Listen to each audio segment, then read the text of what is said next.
Welcome to Strength Chat with your host, that's right, Chris Duffin, himself, myself, coming at you front and center. To my left, the wizard of training, Mr. Brandon Sen. And to my right, yes, we've got a special guest. Well, not a special guest, a special host stepping in today. Dr. Rudolph is not with us, so we have the infamous man with no voice, Mr. Brady Cable. Have you found your voice yet? I think I've been talking more in podcasts. You might want to move this a little closer. Yeah, so getting the microphone close to the face will actually help with this. Maybe one day I'll just be the man with the quiet voice. I have a funny story, actually. Okay. Speaking of Brady's voice. Yes. Ladies and gentlemen, turn your kids away for this. Brady, you know our good friend Chuck? Yes, I know Chuck. So Brady was approached by Chuck. Chuck, I hope you're listening to this. Speaking of the man with no voice, it's just like a very, I don't know, baritone-y voice. It's kind of soothing, but also kind of like ominous. Sultry might be the word that you're looking for. Sultry. I don't know about soothing, but it's like you want to be engaged. Like, what is he saying? Like, anyway, Brady was approached by Chuck on behalf of Chuck's friend, who is a female. She's also a writer, and she's producing a new erotic novel that Chuck wants Brady to narrate. Interesting. I think he would be perfect for it, and I told Brady I would definitely buy it and listen to it just to hear him describe everything within it. I am not sure that I would do that, actually, but... You might. There's been no movement on this conversation since the... It's moved far enough along that that's how we know you now. That you are the narrator for erotic novels as your side job. That's going to be your tagline. It hasn't happened yet, but we can still make it a thing. It's going to. You need to pass this contact along so that I can apply some pressure. Okay, yes. Yeah, I would love to do that. Yes. I'll do that. I'll tag you and Chuck in a post and say, hey, where are we at with this, Chuck? Yeah, this needs to happen. Well, everybody's picking up, little side gigs on the entertainment side, it seems lately. Yeah. So this is your realm, buddy. All right. Let's go after this. I just told him, imagine what an easy icebreaker on a first date. So what's like, I have no idea how you get there, but like, what do you do for fun? And be like, well, I did this thing once. And they're like, wow, really? Now they're going to buy it. They're going to listen to it. And then you just... Oh, that is such an end right there. See, that's what I'm telling them. Yeah. You're never going to have another opportunity to do this. Maybe you will if you're good at it, but... Unfortunately, I agree with you, and I think you're right about that part. What a great thing to add to your bucket list. All right, we got a podcast to do today, though, so let's get rolling with that. Roll with the podcast. Yeah. So today, really happy to have on Mike Robertson. So welcome to the show, Mike. Yeah, man. Thanks for having me, guys. I'm excited to be here. So Mike is president of Robertson Training Systems, and he is also co-owner of iFast in Indianapolis, which is a renowned training center. Mike has been on my kind of bucket list of people to have on this podcast for quite some time, and I'm not sure if I ever actually reached out to him, but a couple months ago we were both speaking together up in Seattle at a mutual friend of ours, Joel Jameson's certification, and so it was, of course, at that point we had to set out the plan to do some podcasting together because I was like, oh my God, it's Mike. Yeah. Let's set something up. So. Yeah, no, I was super excited. And it was a mutual feeling because I have a distance client who has come in for years and he's constantly talking about Chris Duffin and the bars that he's created. And, this is my favorite bar ever. So, yes, needless to say, worlds have collided. Now we're here and we're making it happen. So, yeah, I'm excited, man. So one of the reasons that I've wanted to have Mike on is, in my opinion, he's definitely a leader in the industry in regards to movement, training, and that gray area of like assessment, correction, and this area that a lot of people are, still this over the siloed approach, right? Okay, that's outside of my spectrum. We're gonna go to the next, and not really kind of managing that continuum. And so a lot of people talk about it in theory.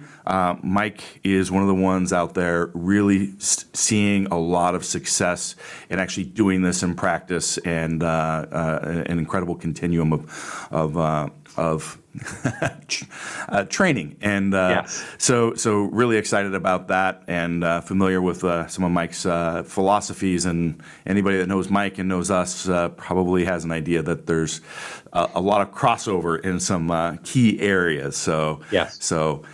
but Mike works with a different audience than we do, and so a lot of our audience is, pure strength athletes, or definitely more on the bias, that strength side of things. IFAST works with a lot of professional, collegiate, and general pop athletes as in the primary. Is that pretty accurate there, Mike? Yeah, absolutely. And, I think I realized very quickly because, I think we talked about this a little bit when you came on my show, but I started off working with a lot of powerlifters. Like, that was like my continuum, if you will. Like, I was like the skinny average athlete. You were, but you were competing in powerlifting at the time too, Yeah. right? That was like early 2000s when you were getting into the field. Yeah. So like that's what was exciting for me was I was learning about all of this like assessment stuff because I was working in a rehab facility at the time. So I'm learning about rehab and assessments and corrective exercise, as we called it back then, and at the same time competing. And for me, I was always trying to think, well, how can I take all this stuff that seems kind of watered down or seems appropriate for a rehab client and use it to help myself build a bigger squat, bench, and deadlift? So that's what was always exciting for me. I loved doing that. That's why I started working with like Dave Tate and those guys at Elite for a while, trying to keep them healthy because, you lift heavy things long enough, like stuff starts to break. Mm-hmm. So trying to keep guys on the platform, keeping them healthy. And then it just evolved to, okay, like this is fun, but my passion has always been sports and athletics. And so that's how I finally kind of circled back to soccer and now ultimately basketball, which was, I always joke around, it was like my first love, right? Like I grew up on a farm. I didn't have anything else to do. So I get bored. This is pre-iPad, Nintendo, all the gaming systems. So I went out and I shot a lot of baskets. So loved playing basketball. And now I can take, all these realms of corrective exercise and performance training and basketball and put them all into kind of a finished product that I think is somewhat unique in our industry. Yeah. That's really exciting. And I like that because, this is, after having been on your podcast recently, we had these discussions. Right. Basically, my path has been nearly identical in like trying to find that realm for very personal reasons to be the best in what I was doing, and I stayed in that pure strength training side of it. Yeah. But sometimes the discussion is still very distinctly different when we're talking about like a powerlifter type movement and what is the best like movement that's going to work for a human being. And I was reviewing some of your articles recently here, and there was still some of that in your writing there where you're referring to, well, a gen pop, or an athlete squat is going to be this. A powerlifting squat is typically going to be this wider stance, arch back, and so on. And honestly, I have to disagree with that. And that's what I'm trying to. Not me personally, like this is what we teach and this is what we coach here. Like those principles, because you described, hey, the general pop, we're going to focus on getting that, the rib cage and pelvis alignment, stabilizing the spine, creating intra-abdominal pressurization to manage that system. And this is what we teach and what we do with all our athletes at all levels. Yeah. So we're talking, not just myself, but many other 900 plus pound squatters and deadlifters, and all the way down to the beginning lifter, the person that just wants to. We have a lot of like non-competitive clients as well, and most of those, actually, probably most of our clients fall within that category. So I'm speaking. The same stuff we do with the elite is the same exact stuff that we're doing with the people that just want to get out of pain and live better, and so then I try to show this with the path that I'm walking, right? This is what I'm doing. I'm put these principles in place, and you can watch me squat, watch the breathing, watch the things that are happening as I'm standing there. And we're seeing a lot more of that. And I think some of those other discussions about the style kind of is still just a remnants of how things were kind of taught in that 90s, early 2000s. And we still have some of that out there. But as a whole, like we find improvement in those athletes. So anyway, I'm talking and you're on the podcast here. So so anyway, I'm challenging a couple of your articles. So there was one about that, and then because you referenced that in a movement quality piece. You were talking about, you hate the term movement quality, and here's an example of sport specific. And then, and I was like, I disagree. So anyway, right. I'll throw that on your plate.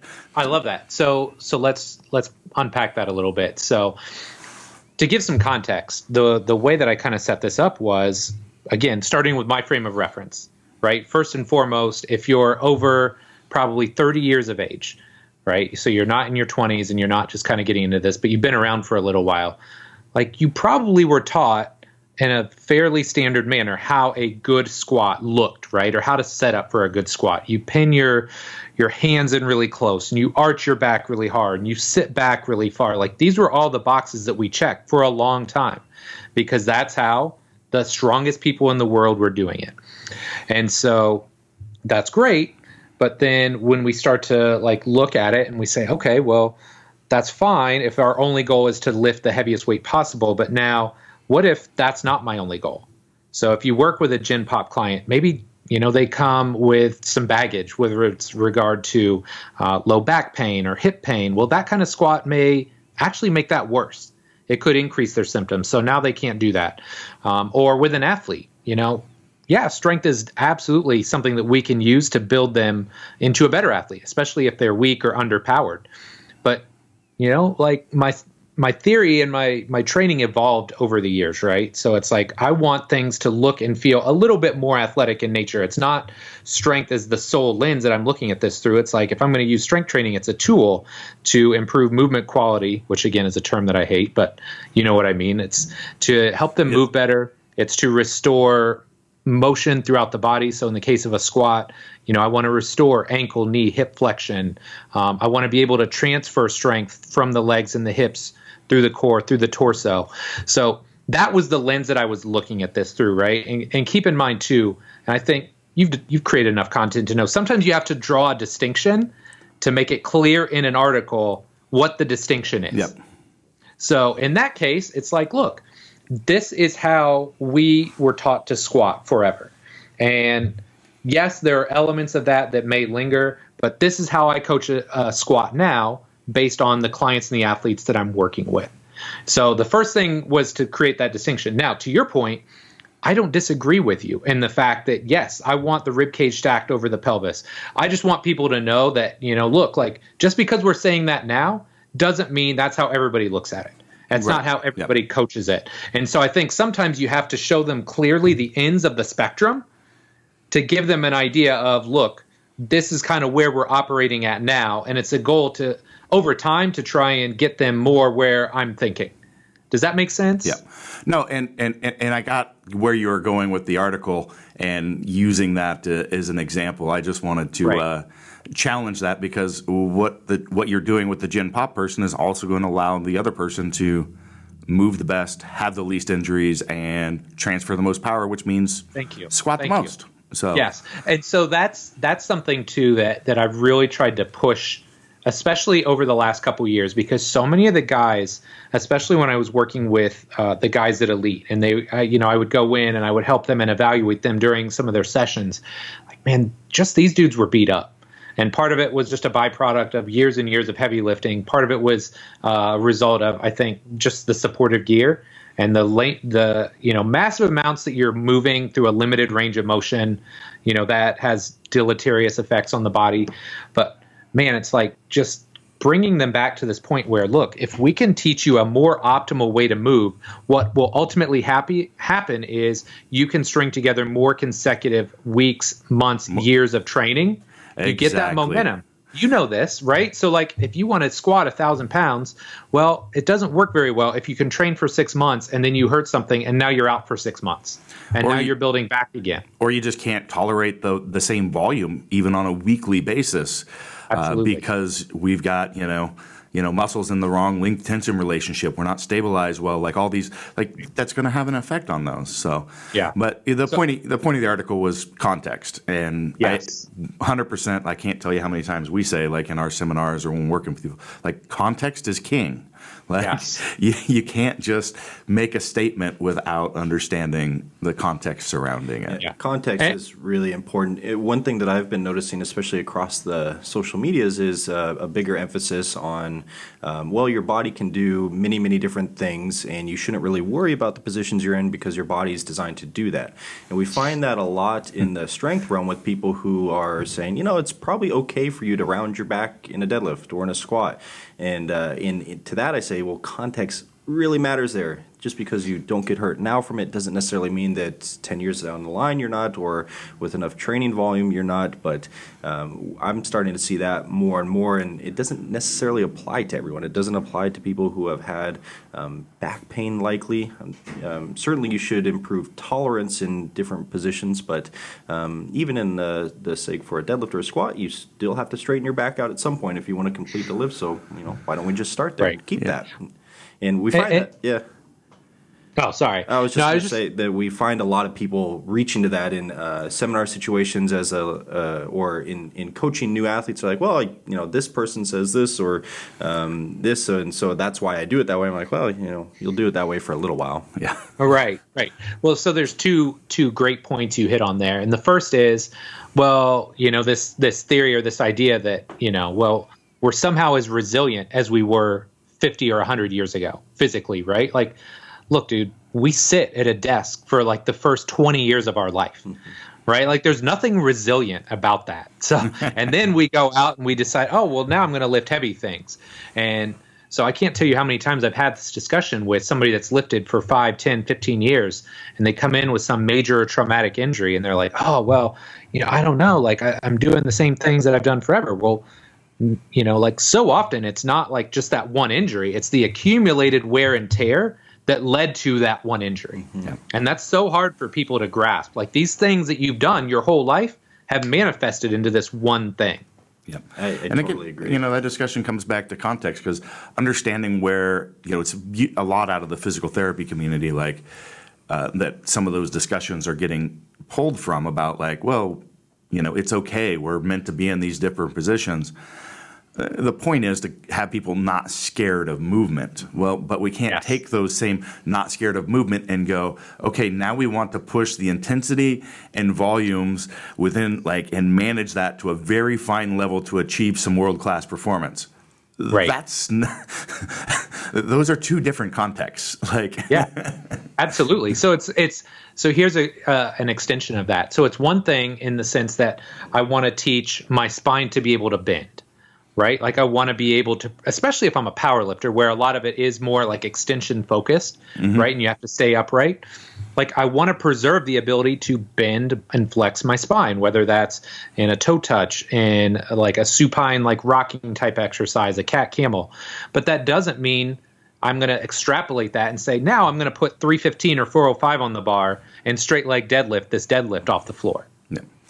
And that's where people they can't understand the difference between those two situations. Yeah, Brandon, I love his go-to statement for that is, okay, just go do an N=1 study with a max effort Jefferson curl and let us know how that. Report back how you feel the next day. Okay.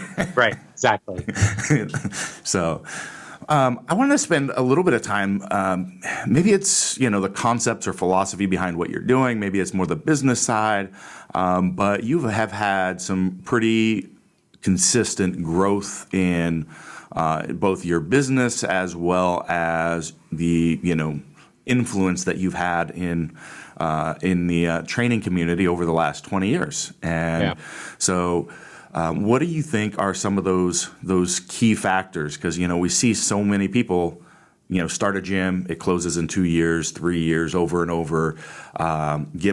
People that get burnt out from working massive amounts and not making much money, and so on. And you've continued to grow and continued in your influence. And I'd say, you seem pretty happy and well-rounded as a person. So, right. What are some of the things that you think kind of sets the stage for that? Well, I can tell you though, the number one underlying theme, and most people aren't going to find this exciting, but it's just consistency. It's showing up every day. It's being excited about the work. It's being like truly committed to the process of becoming a better businessman, becoming a better coach, becoming a better trainer, continuously educating myself. It's not like there was one day I just realized I'm here, like I got it. Like that has never occurred. It's, just this consistent evolution. But I think one of the things that has helped me, and you kind of alluded to it, is this semblance of being well balanced. But I can tell you, for about the first 11 or 12 years of my career, I was anything but, and I was definitely on that path to just like full blown burnout where, I worked for 3 years in the rehab facility, but I was powerlifting at the time. And I was writing articles and I was doing all this other stuff. Then I moved to Indianapolis and I'm doing in-home training. So now I'm up at like 4:45, training clients by 5:45 or 6, going till 7. When I have breaks, I'm writing articles, I'm creating products, get done with that. And then I open a gym, right? Because I think I need a new challenge. Right. So, not enough on the plate. Not enough on the plate. Let's add, a gym. And my wife and I are married at the time. But it wasn't really until I had kids that I realized, look, the path that I'm on right now is not sustainable because it was 60 and 70-hour work weeks. I was going full tilt training at that point in time, just not giving my wife the attention that she probably deserved. And then I had a kid to the mix. I'm like, look, man, I need to reorganize my priorities here. And it's not in any way, shape, or form that I'm not passionate about training, about my business, about creating content and educating trainers and coaches, just like you guys. I'm still passionate about that. But it's also the fact that, I'm a pretty crappy human being if that's all that I care about. And so I really just started to look at my life and just say, look, if I want to be well-rounded, but if I want to be not just a good trainer and a good coach and a good educator, but if I want to be a good husband, if I want to be a good father, I've got to find some way to balance all these things better. And so that's what's kind of led me to where I'm at now. It's having this, I would say, bigger picture perspective of what's important. I've got a better idea as to who I am as a person, and then coming back to everything that I mentioned before, the business, the coaching, the education, that's still powerful and important to me, but it's got its place. And just trying to consistently get better at that, realizing, look, I'm not going to be able to keep up with a 30-year-old dude that's single and this is all he does 80 hours a week. And I'm okay with that. But I know over the long haul, I'm going to continue to do this till I'm 60, 70 years old because I love it and I'm passionate about it. So I'm playing the long game a lot more nowadays than I was 10 years ago. What do you feel that starting to strike that balance looked like for you? Was it finding other interests that you engaged in outside of that, or was it just making more time to not do anything or more time for your family? Yeah, that's a great question. And I would love to say that I have hobbies, but I don't. For a while, the Netflix thing was exciting, but, now it's just making time for the people around me. And I think before I would just steamroll everybody around me in this laser-like focus of squatting, benching, deadlifting more weight, having a more impressive gym, making more money. Those were all the things that I measured basically my self-worth on and the quality of my life. And over time it was man, but if I think those are important, but then all the people around me are unhappy with how I'm treating them, that's a problem. So I think it was just putting myself in their shoes and just realizing man, I need to step up in all these other areas. And then over time, it's okay, now this is a much more healthy and balanced, not just relationship with all those people, but it's so much more sustainable. And that's a word that I always come back to. It's like training, right? If you just crush yourself for 5 years, you might break some serious records, but after that, you're going to blow up. And we've all seen it, right? Oh, yeah. The guy, I describe the supernovas. They're all of a sudden, these dudes are on the scene and they're crushing it. And you're dude, where did this guy come from? 5 years later, you're yeah, what happened to that dude? You never hear from him again. I comment on that a lot because people are oh, just wait until that person's been in the game, another 10. And I'm yeah, just wait. Because most of them, they're not going to be in the game. They're not. Exactly. I'm it's a bright, shining star and then just gone. They push too hard, too fast, and too singular. A lot of them burn out of it, that can't bring that intensity, and that's how they got there. I see that a lot with younger lifters too, who have seen a great amount of success. They haven't quite been lifting long enough to have like any major setbacks, and when they do, it's so significant because they did reach, maybe a 2,000 pound total or something. It's really hard for them to get back there. And I even think about 10 years ago when I, was. I wouldn't say just starting out, but doing it more professionally, I guess. I'd have to check my timeline there. Yeah. Anyway, a lot of the supplement companies were marketing like seclusion and isolation. I think about like the Animal Pack videos from back in the day, and it was like this gigantic guy sitting in a dark room with his girlfriend like standing over him with her hands on her hips.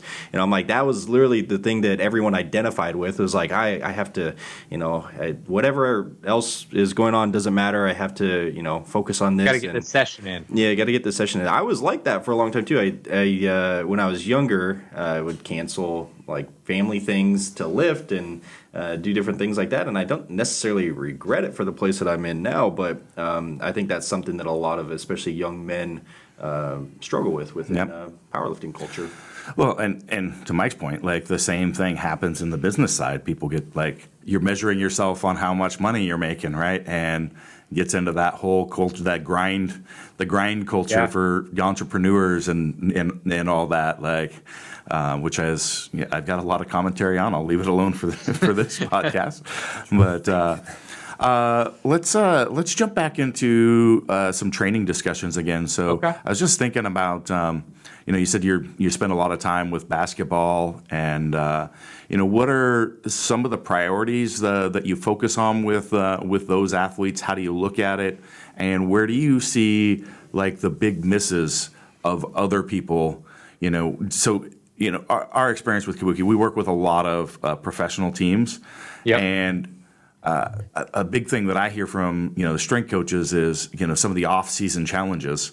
The athlete goes home and ends up training at this CrossFit gym that is, or whoever, this local trainer that's some guru, but they literally have no clue about the long-term development strategy or anything that's going on, and the players end up coming back worse for wear. Let's say from that. So tell me, because how you kind of manage that, thoughts on those things, and what are those misses those coaches are doing, and what are you doing as far as priorities? That's a lot of questions. There's like 6 in there. No, so, my gosh, this is just such enough to ramble on. So.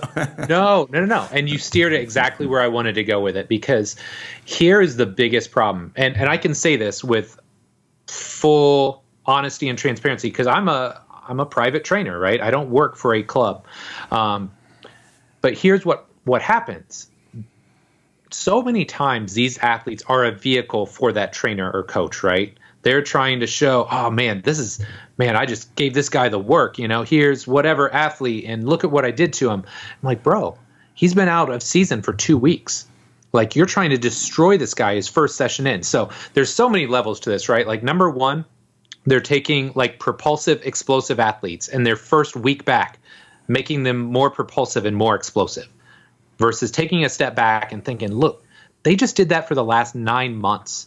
Maybe we need to give them some of the opposite. Maybe we need to teach them how to load their body again, how to be more efficient.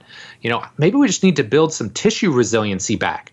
Like all these basic things, but it's not sexy, right? Like that doesn't look cool on the gram. Yep. Teaching a guy to squat well again, man, it's not going to get you 200 shares or whatever. So like that's where I always start with. It's like, I don't think of where do I want this guy to be at the end of this offseason. I think, where do I want this guy to be at the end of his competitive season? And what is my role in that? So for me, I always think if I've got a pro basketball guy for 3 months in the offseason, the first month is just dedicated to rebuilding all his tissue capacity as best as possible. It's giving him the ability to squat back.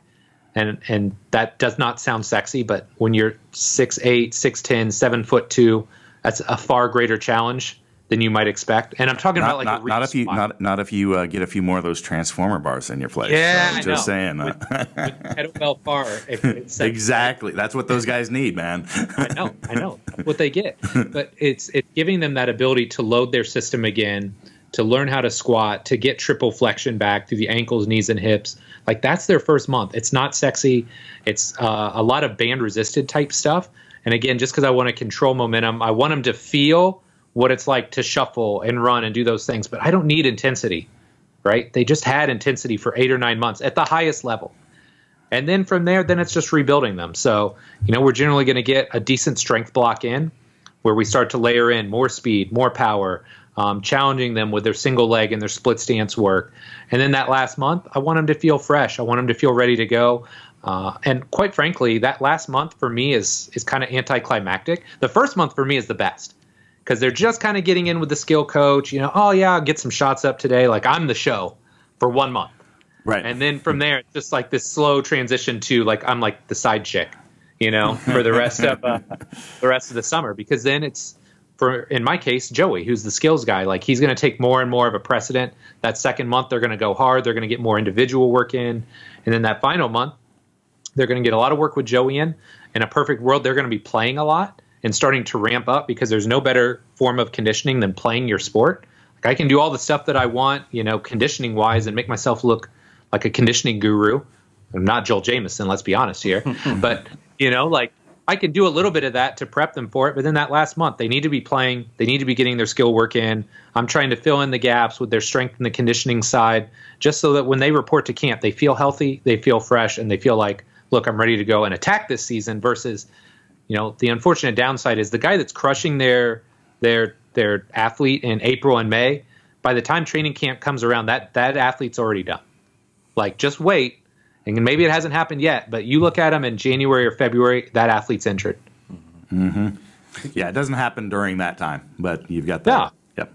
I think you made a lot of good points about different qualities being developed too, which is super important. Yep. We see a lot of people, especially that have powerlifting backgrounds, miss that when they go to try to work with other athletes outside and they exclusively prioritize absolute strength development and just only try to make their athletes as strong as possible.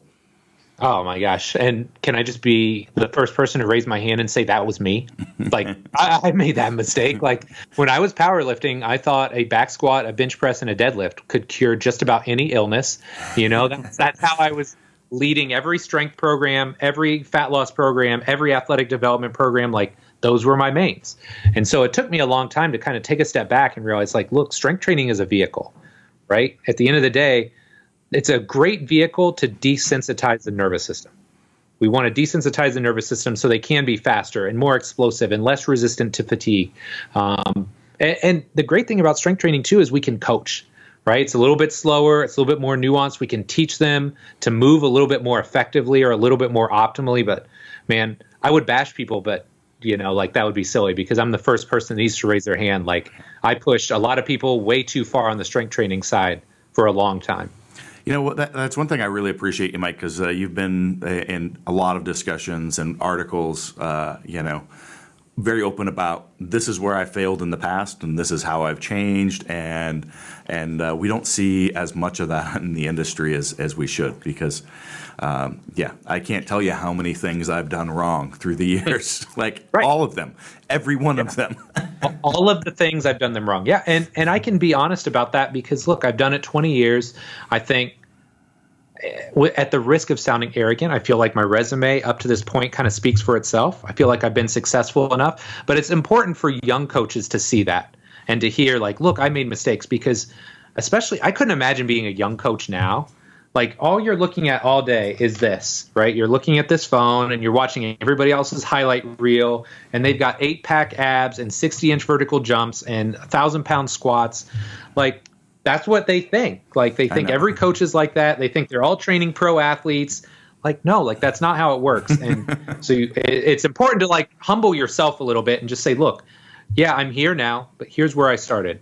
Here are the mistakes that I made. And it allows them, this pause to be like, oh, okay, well, this guy made mistakes. He seems okay, right? So I'm going to make mistakes too. And just letting people know like mistakes are okay. Failures are okay. You don't want somebody to get like massively injured on your watch. But if you approach it with that mindset of I'm going to make mistakes, I'm going to fail, that's okay. I think that just allows them to go through a more natural coaching process versus feeling like I have to be perfect all the time, which you and I both know it's just not realistic. It's not going to happen. No, it's not going to happen. I think that way of communicating it too makes people a lot more receptive to it because if you're just telling people this is how you should do it, if they're still in that meathead mentality, they're just going to think that they still have it figured out. But if you go through this process and walk them through, okay, I used to be here and this is the information that led me away from that and this is what I'm doing now, they're going to be a lot more receptive to that. Absolutely. It disarms people. And you guys kind of picked up on that. Like, that's why I do that. It's not so it's like me beating my chest and, I train all these athletes and I've trained these power lifters and you should listen to me. It's like, no, look, these are the mistakes I made with these people or in this instance. And yeah, that sucks that I made that mistake, but here's what I learned from it. And here's how I've evolved because of it. And so if you can kind of approach it in that sense, you're just way more relatable, right? Versus the guy that's just like, I'm awesome. You should listen to me. Here's my list of people that are in my phone and that I train.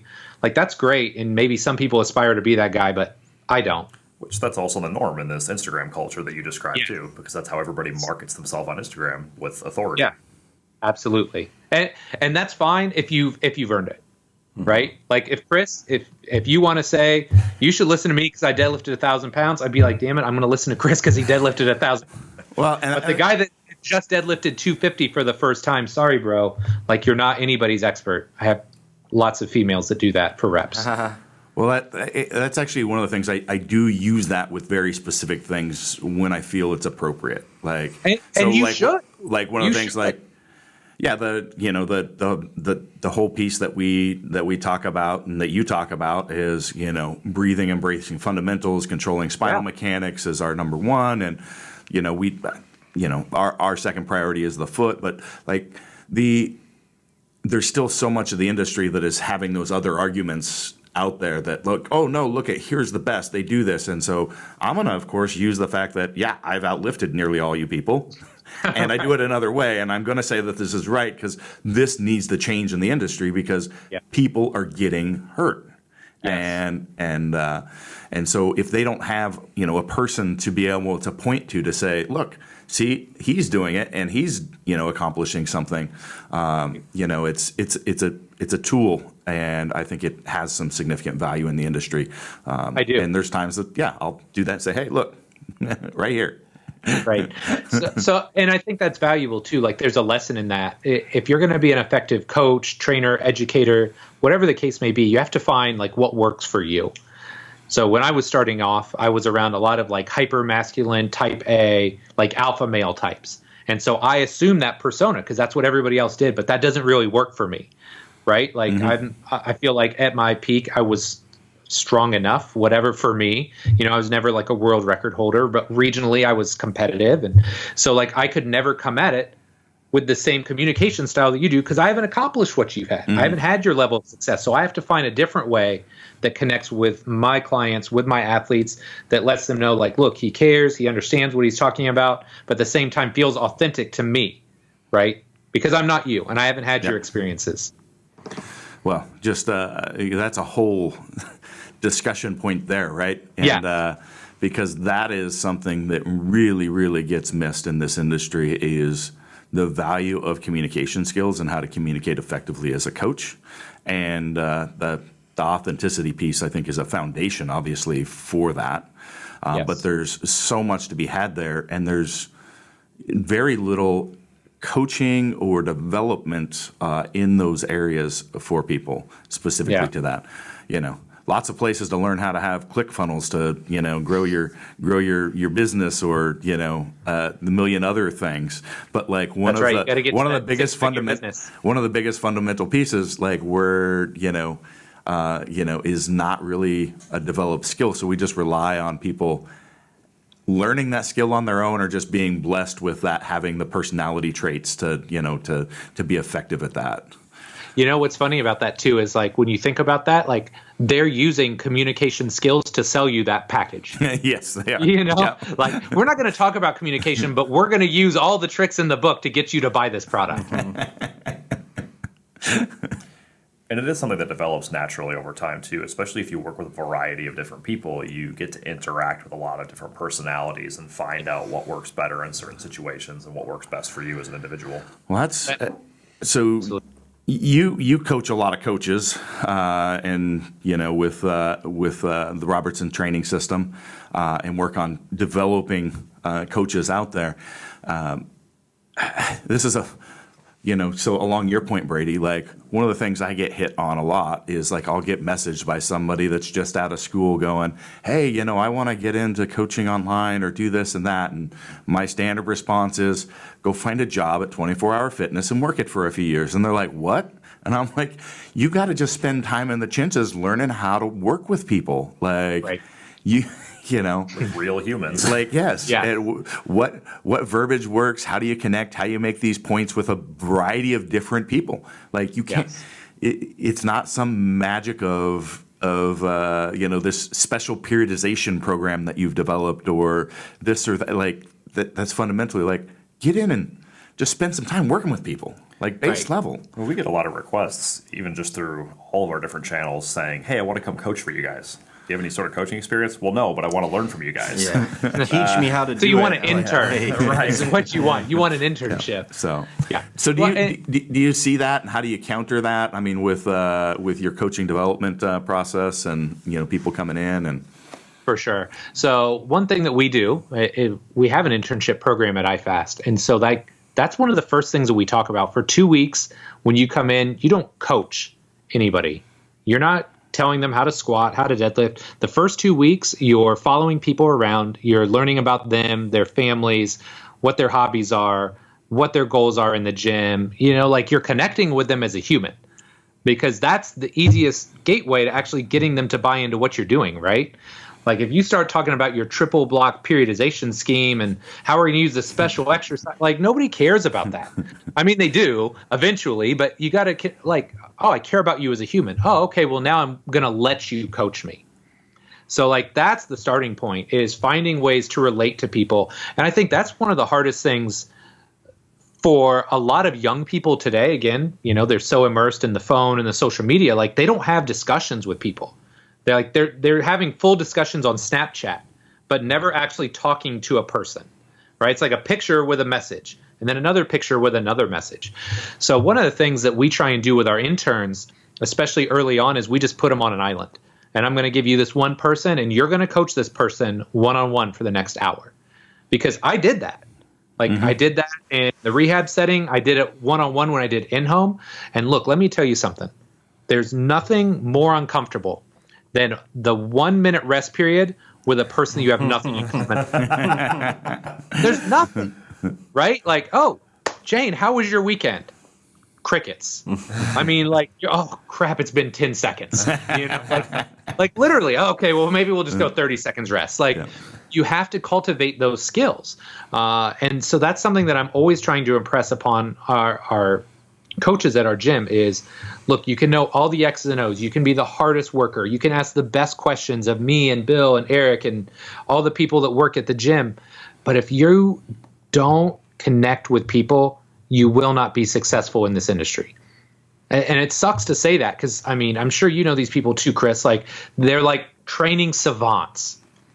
And, they can recite all of the Russian texts, probably in Russian, they spit out spreadsheets. But if you can't connect with somebody, you're going to struggle when it comes to actually getting results with somebody. Yeah, it's very easy. Unless you're working with that person that just doesn't care about connection, they just need a program, maybe you'll be okay with that person. But like 80 to 90% of the real world, you're going to struggle. Yep. I think the communication side of things gets into even the training efficacy, though, in that you can learn a lot of things by communicating with somebody effectively that you might not otherwise understand, that can play a lot into the success of that training program, especially in the rehab type setting that you used to work in. Learning all of the details and getting to know somebody can help you a ton in actually helping them progress forward. Yes. So I think it was John Kiley, and I don't know if you guys have heard of him or followed him, but I remember him talking about, there's research out there that shows like the emotional state that somebody comes into in their training session will help like kind of steer them towards a positive or a negative training adaptation.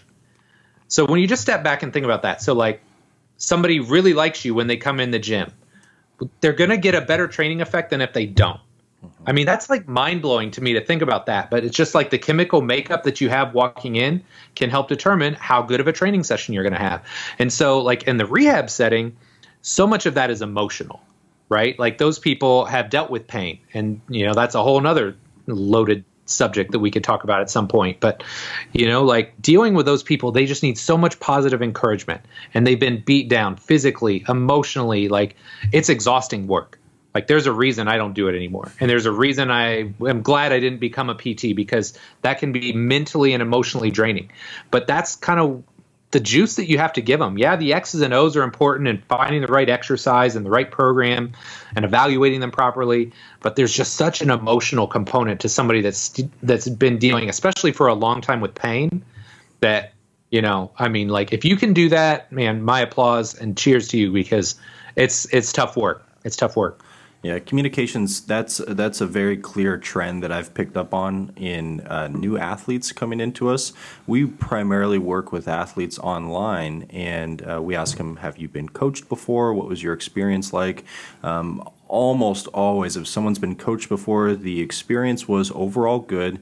They usually report making good progress in their program, like the coach, and then they cite communication as the error for them leaving. Even though their program was successful, even though they got out of it, they got stronger, they probably moved a little better, but at the end of the day, they probably just didn't feel like that person actually cared about them, and that was the reason they left. And it's even more so true for the people who you work one-on-one with in person. I mean, I learned that kind of the hard way, being more introverted at when I first started working at 24 Hour Fitness back in the day. I realized very quickly that my clients don't really care about my problems and how my day's going, that I had to show up for them. Right. I got to show up for an hour, and then I can go cry for 10 minutes, and then I got to show up for another hour.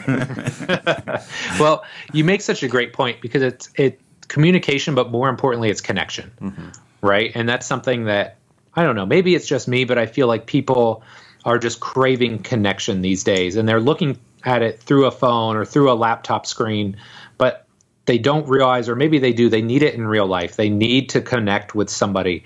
And so if you can give that to them, and again, sometimes you can do it online, right? And there's so many tools and platforms out there now, like maybe that's the way that you do it, but you've got to create a connection and forge a bond, because then, you're just so much more likely to have success. Like, I don't know if you guys have ever seen the movie Burn After Reading. Hilarious. But like, there's Brad Pitt's like the 24-hour box gym trainer, and he's in there like running on the treadmill, like fist pumping, he's rah in your face. But like, that guy has success in real life, right? Because he connects with people. He may be the worst X's and O's guys out there, but man, he can create a connection and people love him. So I'm not saying that that's what you should do, right? I'm not saying shun continuing education and become like a counselor or psychologist to these people, but being able to connect with them, combined with the hard skills of knowing coaching and program design and all of those things, you can combine those two in like a blend that works for you. That's where you're going to find your most success. Absolutely. That's like changing success. Like, you're going to really impact people in a positive manner. So absolutely. And that's why, as you said, take a step back. If this is your the world that you live in, sometimes is, working in this field, you've got one of the best jobs that there is. Like, absolutely. So yeah. And I tell people that all the time. Like, and some people think it's a joke, but like, dude, I have the best job in the world. Every day I get to show up and I get to make a positive impact on somebody. And that's not to say like an accountant or a financial planner or somebody like that doesn't. But I mean, you're staring at like a screen all day and you don't get to connect, versus I get to be in the gym helping somebody, and maybe they don't get the big win that day, but I know those small accumulated wins over time are going to pay big dividends. So we're going to have to wrap this up pretty soon. We want to try to finish under an hour so we can post it on IGTV as well, on the, speaking of using all the platforms. But yes. What's one big piece of advice that you would use? So we've had a lot of discussions here around like kind of the newer person either starting their coaching business or becoming a trainer. What would be your biggest piece of advice or it could be a multi-part piece of advice for people, entering the field? Yeah, it's a great question. And I think the piece of advice / hopefully motivational fist bump I'm going to give you would be never stop educating yourself and never think that you have it totally figured out. Because, man, if you would have asked me 3 years in, I would have told you, dude, I got this, right? And then at 10 years, I'd been training, I'd had some success, I'd done some decent things lifting wise. I thought, no, now I've really got it. And here I am 20 years later realizing all that was wrong. Maybe not all of it, but most of it. But the reason I can say that again with confidence, because look, like the model has evolved, what we've learned has evolved. We have to constantly kind of adapt our thinking. We have to constantly put new stuff in, but not just for the sake of putting new stuff in. We have to put it in, kind of filter through it, see what sticks with our current philosophy, and continue to evolve the way we look at coaching, training, all of the things that relate to helping people get better, right? Or more awesome. And so that's what I would suggest is constantly find ways to grow and evolve what you're doing. You're never done. It's always going to be a process. And the day that you can like put your stamp on things and think I've got it, that's the day I'm going to worry about you a little bit, because Yeah, so I've been you've definitely lost when you think yeah. when you got all the answers. Bro. I Keep actually growing. have a funny experience that just happened to me. One of my clients that I trained at 24 Hour Fitness came in here the other day just for, hey, what's up? Touch up. Like, hadn't been training for a while, and I was like, all right, let's teach you how to squat again, basically. And she's like, oh, I got it. I was like, okay, well, stop doing this. She's like, you told me to do that back then. And I was like, I know, but we're not doing that anymore. She's like, I can't move my knees. I got to push through my heels. I need to stick my chest up. I was like, don't do any of that. Now all we do is talk about how bad that is. Yeah. That was like last week. I was like, I'm really sorry. Well, that is a problem though too in the digital age, because you put out all that content, and then if it's something that, well, what if I disagree with this 10 years from now? Like, what do you go do? You got to, do I leave it up, scrub it, republish a piece saying I was wrong about this? Like, here's my thoughts now. Just have humility and stay current. And realize Yeah, that you can be wrong. exactly. So, Yep, absolutely. so Mike, where can people find more about you? What are you working on these days? And links, all that good stuff. Yeah. The best place, if you like free stuff, which most people do, is robertsontrainingsystems.com. There is so much free content. You could probably look for years and not get through all of it. But I mean, we're talking articles, podcasts, videos. Like, if you just want tons of free stuff that'll help you become a better trainer, coach, or athlete, start there. If you're really looking for like an overview of my coaching system and how I do things, head over to completecoachcertification.com. That's a little bit more all-encompassing package as to how I coach clients, run sessions, how I write programs, progressions, regressions, all that stuff. So it's a pretty complete product, hence the name. And so if you're a trainer or coach and you're really looking to upgrade, that's where I'd send you, because there's a lot of good stuff there. Awesome. Well, it's been a pleasure having you on the podcast today, and we went about a few different topics, but I think they were all really good that people can put to use. So, yeah. Yeah, thanks so much for having me, man. This was great. Yep, been fantastic. All right. Thanks, Mike. Okay, it's chill. Cool. Wonderful. That was great. Thanks, guys. Yeah, really enjoyed that. I think our listeners will definitely benefit, especially from some of those pointers for early on in career. And, don't be afraid to fail. Yes. Yep. Talk to people. And continue to learn. Right? Talk to people. Yeah. I know it's a crazy thought, but yeah, we would, with our young coaches, we'll give them like the most socially awkward person very early on. Okay, go coach that person. We know that they're socially awkward. But let's see how this goes. That sounds entertaining as well. So, yes. It is. Sometimes you just sit back and just kind of watch it unfold in front of your eyes. So That's funny. no, this was great, guys. So I know you said you're going to put this on the gram, but whenever it's up in the various places, will you let me know, and I can Absolutely share it on all the various social platforms? Yep, you'll get tagged, and it'll get tossed around, and we'll email you and all that good stuff. So, and then I love it. If you ever need any help with any of our products or stuff like that, reach out to us. We'll get you a deal cut on stuff. Yeah. Well, I've got a football guy that may be needing that trap bar that we talked about. Oh, yeah. So the he's getting ready. The newest ahead. one is just coming out that has the option for super wide. We've got the normal width handles, but now we've got you can interchange those and have a wider set for those big guys, which actually even your basketball guys can, Yeah. even though they don't have the big wide shoulders, just how tall they are and their arm widths can be pretty useful too. Yeah. So, Yeah, I'll get with you on that because yeah. once April gets here, training is going to be pretty cranked up. So Okay. awesome. Well, thanks, fellas. I appreciate it. Thank you. Good to meet you, Mike. Have a good one. All right, bye. Yeah.